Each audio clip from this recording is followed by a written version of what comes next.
Welcome to Close the Gap, where we thoughtfully engage with CEOs and top industry leaders all working to close the female equity gap in the C-suite and boardroom. Christine Gannon, the CEO of Brightworks Consulting, and Dr. Antoinette Farmer-Thompson, a senior leader with Arizona State University, host insightful conversations responsible for moving the needle for female participation in the C-suite. Welcome to Close the Gap. I'm Christine Gannon, and with me is my colleague and co-host, Dr. Antoinette Farmer-Thompson. Today, we are honored to have with us Nicole Stanton, who is the Vice President and General Counsel, as well as Corporate Secretary of Harvest Health and Recreation. Nicole has 20 years legal experience, first at a large private law firm, and now in-house at an emerging company. She's received numerous recognitions and awards throughout her career, including listing in Best Lawyers in America, Top 100 Lawyers in Arizona, Southwest Super Lawyers Top 25 Female Attorney, Phoenix Business Journal's Most Admired Leader, and was elected to the prestigious American Law Institute in 2015. After earning her JD from the University of Arizona College of Law in 2000, Nicole began her career as clerk to the Vice Chief Justice Charles E. Jones of the Arizona Supreme Court. As Justice Jones' clerk, Nicole analyzed petitions for review in civil and criminal cases. She reviewed direct appeals of death penalty cases and researched, drafted, and edited judicial opinions. In 2001, Nicole joined Quarles & Brady, LLP, first accepting a position as an associate attorney and later as a firm partner. And we're going to spend some time talking about that journey. She has some very interesting stories related to that. In 2013, Nicole was promoted to managing partner of the Phoenix office of the firm, taking on leadership and management responsibility for 100 lawyers and 75 support staff with an annual budget of over $50 million. At the time, she was the first woman to ever manage a national law firm in Phoenix. Nicole is also highly invested in Phoenix, in her local community, and not only as the former First Lady of Phoenix, but as a committed civic servant in her own right. She spearheaded a statewide anti-bullying and childhood well-being initiative called Stop Bullying AZ, now known as the Dion Initiative, teaches professional responsibility courses at ASU, and currently serves as the president of Charter 100 of Arizona. She also has served on many nonprofit boards and received several awards for her community service activities and investment. Nicole joined Harvest in 2019 as Vice President and General Counsel. In her role, she oversees and manages all of the company's legal matters and regulatory compliance. Her focus has been on developing best practices to facilitate regulatory compliance and drive national cannabis legal and policy initiatives. She's the wife of Congressman Greg Stanton, mom to Trevor, who's 13, and Violet, who's 10, and 4 fur babies. She's an avid women's basketball fan and loves the Phoenix food scene. Nicole, welcome. Thank you, Chris. Thank you for having me. So, Nicole, first of all, I'm exhausted. And and you know, I don't mean to be disrespectful to the congressman. But listen, he's married to you. I mean, you are phenomenal. I don't know how you do it all. I'm going to mix up the questions a little bit, Christine, because, you know, I get excited. I want to know, it like clearly, early in your career, you were leading a large law firm. Quarles & Brady is a very significant law firm. And so when did you realize you wanted to be an attorney? And tell us how you broke that glass ceiling, because that is unheard of, especially in Arizona during that time. Sure. Well, as far as the question goes about when I wanted to become a lawyer, I'm not sure I ever did. Sometimes I feel a little bit like Forrest Gump, that I kind of stumbled into that. And I wish I had a better, more thoughtful response to that, but I don't. It was really a college professor of mine said, have you ever considered going to law school? I had never met a female attorney at that time, had never really been in a law firm. So it was something that I had not thought about. But as far as becoming the first female managing partner of a large law firm in Phoenix, the way that I positioned myself for that, again, was not deliberate. I had been doing what are called ethics and loss prevention issues for the firm, both in the Phoenix office and nationally. And they were issues, lawyers would make mistakes or lawyers would have ethical problems. And I handled those very discreetly and compassionately. And I think the firm, through that work that I did, saw that I could be trusted with issues that were fairly delicate and sensitive. And so it was really a trust building exercise. But I certainly didn't set out to say, I want to manage the Phoenix office of this firm. It was through work that I did that nobody else wanted to do, by the way. That's one of my first tips is to do those jobs that nobody else wants to do. I mean, lawyers don't really think about the ethics rules daily until they stumble into a problem. No one wakes up in the morning saying they're going to become an ethics violation. It just happens to them sometimes.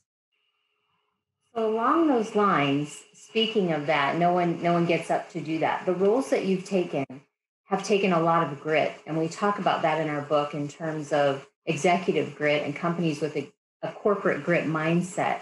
You brought that to so many of your positions. Can you tell us a little bit about maybe some experiences that you had where you had to dig deep to to keep going? Yeah, I mean, when I think about grit, I really kind of think about three things that have happened in my life. One is obviously how I was brought up. I grew up in a very small town. My graduating class had 52 people in it. And that takes a lot of grit in and of itself. I mean, you have to be fairly resourceful. And then, the other, as far as professional grit, probably the first open door to that was law school. I came off the waiting list at the University of Arizona. I think I was the last person they let in 2 days before that class started. And that first year I worked really hard and ended up being number one in my class. And that takes grit. It was intimidating. Again, coming from this small town where I didn't know a single lawyer, had never been in a law firm, to go into that setting with students that, came from all across the country with these incredible pedigrees. And I just worked really hard. It's hard work for me. Those two things are synonymous, grit and hard work. And I think, a couple other things that are relevant is probably the last 6 months of my life has taken a lot of grit. In October, I had spine surgery, fairly significant spinal surgery. And then, of course, in late December of 2020 was hit with COVID-19. So I feel like I've been in a perpetual state of recovery for the last 5 or 6 months. And that's taken a lot of fortitude, both to get through physically, but also mentally. Especially with the COVID-19, I've been a little bit bitter about sort of the mitigation that has happened and just how severe it's been in Arizona. And so, grit would be a result of going through that recovery and really trying to bounce back from that, which is a daily battle. Yes, absolutely. Absolutely. And then, of course, it was so public that you had COVID, and I was unaware that you had spine surgery. Yeah. Yeah, amazing. So tell us, you mentioned the last 6 months in your decision to go from Quarles and Brady, leading in that law firm, to the role that you're in now. And what I think I hear is that you want to help really kind of standardize what is going to be a major industry. So tell us about that decision to transition, and in 2 years, what would have been accomplished as a result of your work? Yeah, so that decision, I didn't make it lightly. I had been at a large law firm since the start of my career. But by late 2018, I had really made the decision that I wanted to do something else. And I was no longer intellectually stimulated on a daily basis doing what I was doing. And so I started looking at other opportunities, explored some that didn't pan out. But in 2019, I was approached and asked to come and interview at Harvest for the general counsel role. And it's really been an amazing journey. It's been an exhausting one. It is an emerging company. It's an emerging industry. Lots of what I do on a day-to-day basis has never been done before because this industry has not been around for very long. And a lot of the laws and regulations have yet been tested in courts and otherwise. And so you have to really be the type of person who can embrace and be comfortable with change and flexibility and a little bit of the unknown, because there's really not a playbook for what it is that we're doing on the scale that we're doing it. We're building the airplane as we're flying it is oftentimes what I say, which I enjoy. I like the challenge of it. It has been a challenging but rewarding experience. I want to go back to something that Tony asked you and consider the women specifically that are listening to this show. So you know that women have been incredibly impacted during COVID. We've had over 2 million women leave the workforce, and we know why in terms of juggling so many things. And just in December, we had the Department of Labor reported that 160,000 jobs that women held were eliminated. So we know that women have been incredibly impacted. And when you go back to, I think you said 2019, when you decided to transition, there was some thought process that went into that. And so for women who are having to, whether by choice or not by choice, make a change in their career and pivot and do something different, what are some things that you would offer them to consider as they think through that transition of maybe a new career or going back to school? How did that work for you? Yeah, I mean, it kind of goes back to when I made the decision to leave a law firm. I thought that there was something that I wanted to do next, which was I wanted to serve in a leadership role in a local nonprofit. That was really the direction I had kind of set my desires on. It wasn't until I called, or a friend of mine called me and said, "Hey, how's it going with this one opportunity that he knew I was pursuing?" And I said, "Oh, I found out I didn't get the job on Saturday." This was the following Monday. And he said to me, "How would you like to be general counsel at a law firm or at a publicly traded company?" And I was like, I haven't really thought about that. And so that would be my first piece of advice, is just to be open to things that maybe you haven't thought of. Because again, this has been a very challenging and rewarding experience for me. And I sort of had set my sights on thinking that I wanted to go the nonprofit route, and I would have given up all of this experience that I have developed while, being a general counsel of a public company. And so I think that you have to be open. It's sort of the same philosophy that I had when I was dating.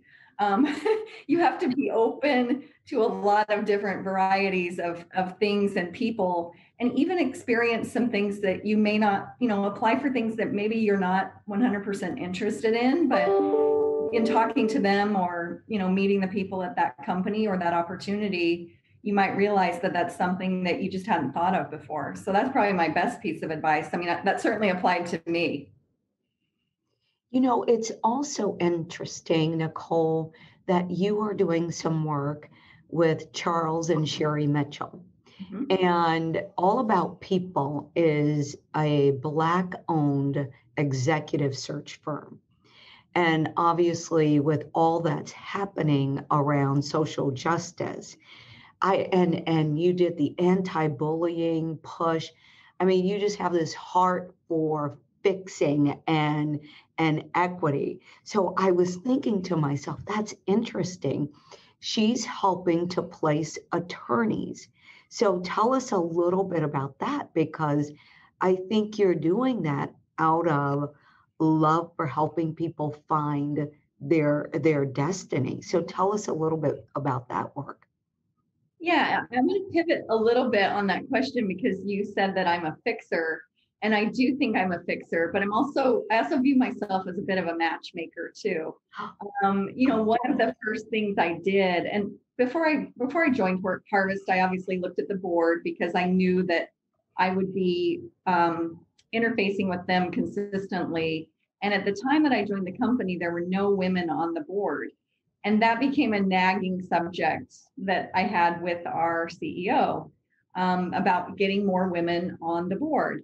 And so, this role in terms of what I do with All About People, I mean, it's really kind of a matchmaking role, which I love to do, of helping connect people with opportunities that are going to be someplace where they can thrive and they will feel fulfilled like I do and want to in my career.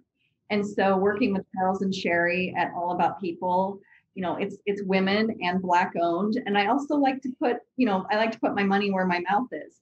I try to engage with Black owned businesses for things that I buy and need, because I am very engaged in social equity and making sure that we are all getting the opportunities that we deserve.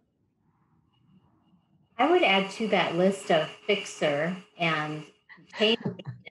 I would add creator, because when I think about the role that you're in, you said you're really designing the plane as you're flying it, which Tony and I can really relate to as we have launched this new foundation and find ourselves in places and spaces that haven't been traveled before, and we're creating and modeling and designing so many different things. So I would add that to your list as well, Nicole, in terms of creating.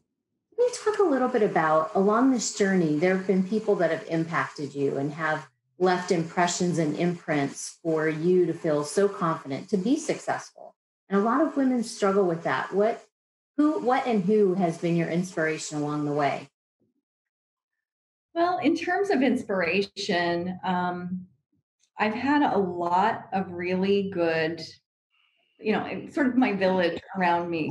The women who inspire me, people like Lauren Bailey, who is the one of the founders of Upward Projects. I call it the Postino Empire here in Arizona. She's certainly an inspiration to me, obviously, always upbeat, doesn't let, my husband early on in my law career gave me a quote to live by, which is, don't let the highs get you too high and the lows get you too low. And I really tried to live by that, just maintain a steadiness. And so Lauren is certainly someone who has inspired me. I think I was very lucky in my career that I did have male mentors who were successful in the private law practice, the law firm paradigm, if you will, who really took an interest in me to advance my career, to make sure I had opportunities, who looked out for me, who advocated for me. And I've really tried to pay that forward, both when I was managing the firm and even now. I really do try to look for opportunities to elevate other people. To me, that's inspiring when other people do that for you. And, Lauren Bailey has really been kind of a wing woman for me. She's the one who kind of picks me up and dusts me off when I feel, a little dejected by something that's going on, or a rough patch in my life. Fantastic. Tony Police for us has been a huge champion behind us. And we know that you have a relationship with him as well, in terms of how he's supported you and been a cheerleader as well. He's done that for us too. He's phenomenal. Yeah. And I mean, I can't say enough good things about Tony. You know how wonderful Tony is, but Tony, I would say, to quote the Bette Midler song, like, he's the wind beneath my wings. I lost my brother when he was 28, and Tony, I view like he's the brother that I should have had. He's my sounding board. I trust him. He emotionally supports me in many, many ways, but you need to find those people, especially during this pandemic. I mean, you just can't go this alone. And I do encourage people, even though you can't get out and be close to other people right now, just to build that community around yourself. It's so important. I think especially for women who have additional responsibilities like childcare and, being the teacher in the house while you're still doing your work. It certainly takes a lot of support to get through this. And I want to go back to something you said. I applaud you for going to the CEO of Harvest and saying, hey, you don't have enough women on your board. I know you didn't say, hey. However, you said, you don't have enough women on your board. And prior to us recording, the three of us were having a conversation about Arizona. And it really is about the talent that's available in Arizona. And when we look at, there was an article that came out really looking at the top 50 largest companies in Arizona based on employee size. And only 13 had 25% or more women on the board. And when I say 25%, it was like 2 out of 8. Or, so you're aware of the law, obviously, in California, a regulatory push to have women on boards. But what would you recommend we do in Arizona, just based on the talent we have? Should we seek legislation? What are your thoughts around that? I have mixed feelings about that. I was obviously embarrassed about the California law only because, it's sad that it has to come to that. Right. I'm sort of embarrassed for where we are organically. I'm certainly not opposed to legislation like that. It would be my hope that we would just do the right thing and recognize that obviously we all know there are plenty of studies out there that better decisions are made when you have more diverse viewpoints at the table. And corporate boards are a perfect example of that. And so my hope would be that we could get there without legislation, but I would support something like that, maybe temporarily, until people recognize, like, hey, women actually do bring value to these boards. I've been a part of, there was an initiative called 20% by 2020 about women on boards. I've attended a lot of their meetings and luncheons that they've had. What's become clear to me, it's not a lack of talent, certainly. And I think if people were honest, this isn't about a lack of talent. It's about a lack of connection. This is a relationship thing. I've realized it's very chummy and clubby about who gets recommended to be on a board. It's about who you know. And unfortunately, women have not fared as well in that as their male counterparts. One of the things that I really tried hard not to do when I was managing Quarles and Brady was I really tried to get rid of happy hours as a group gathering. I think that happy hours are harmful to women. And I'm probably in the minority when I say that, but oftentimes women who are in this childcare responsibility, they're picking up kids after work. Right. They can go to a happy hour. So it ends up becoming sort of a male kind of frat bonding experience. And so I try to do breakfasts and lunches to build camaraderie as opposed to happy hours, because I really do have this belief that women are disadvantaged by that. But as it relates to boards, I mean, I really do think it's incumbent upon existing board members to really accept ownership over this responsibility to have diverse viewpoints making decisions. You get better outcomes. So I don't know if that answered your question, but I continue to be a believer that we can do this organically. We have to have support from people on existing boards to build that connectivity back to women and other minority groups. And as you mentioned earlier, you're a matchmaker, and it is about matchmaking. Mm-hmm. It is about connecting people. Yeah, mm-hmm. It is. And, I myself have tried to, get my resume out there for corporate board opportunities. It's not the easiest thing. I've realized this is not an easy thing. This is not your typical matchmaking session. And it does take a long time, a lot of, knocking on doors and sending your resume out eventually. And I think if you talk to women who have made it that far, as you guys know, you understand how long sometimes it takes. Very qualified women who, former CFOs who could not get a job on the board. So it's hard rock mining. I do recognize that it's not easy. We interviewed Betsy Berkemer-Creder, who's the president of Women on Boards 2020, which has now shifted to 50-50. But she had some phenomenal advice. And I would tell you, she's in direct alignment with what you're saying. It's hard work. and it's intentional work, and it's a very prescriptive path that she feels as well in terms of the work that that women have to do to get on a board. So, and you're right, Christine, because I remember in our conversation, so she has a search firm, and you probably are aware of that. And that's what they do. And I think it was kind of a last resort thing to put up the legislation. It was like all of this connecting and conversation and understanding profits are greater when women lead companies. None of that is working. And what we found in our research in our book, even the change of moving to 20%, I think from 17% women on boards, it has not impacted the C-suite. Mm-hmm. It has not made its way to the C-suite. And that's unfortunate. The change has not made its way really kind of down the ladder, if you will.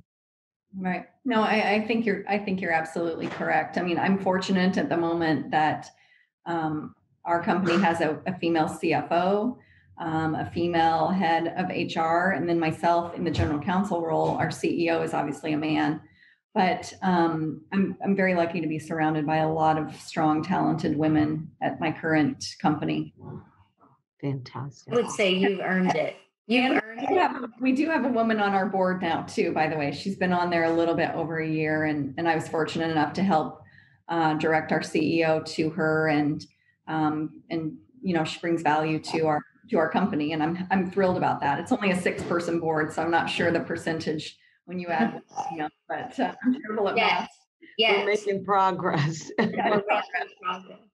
This has been a phenomenal conversation. We really appreciate you joining us today. Any last comments or advice for people that are listening and want to take on the journey you've taken on? Yeah, I mean, I think I've shared my tips, which are, do things that nobody else wants to do, and work hard, and surround yourself with people who are positive, when it comes to your emotional health, and support you no matter what. I mean, as I said, I've been lucky to have those people surrounding me, and I've purposely, sort of built this web of, it's a safety net, really, of people who pick me up and are my cheerleaders. And I hopefully do the same thing for them. I feel like we all kind of have to pay it forward, and everyone knows this. Like, I will take calls from anyone at any time about ways that I can help them in the community, or to make connections that they maybe want to make that they think I can be helpful with. I feel like we owe that to one another, especially as women who are trying to get, to the place where they deserve to be. And so, again, while I was at my old law firm, I purposely tried to get opportunities to have the spotlight shown on women at the firm, because they weren't typically raising their hands, and, kind of success begets success. And so if you can give them that one little piece of success, hopefully it's a building block to even greater success. So thank you for having me and letting me share a little bit about my journey. I appreciate it. Thank you. Wonderful meeting you. Wonderful having you. You as well. Thank you for listening. You can find more information and connect with Christine or Tony at www.tffei.org or on LinkedIn at the Foundation for Female Equity and Inclusion.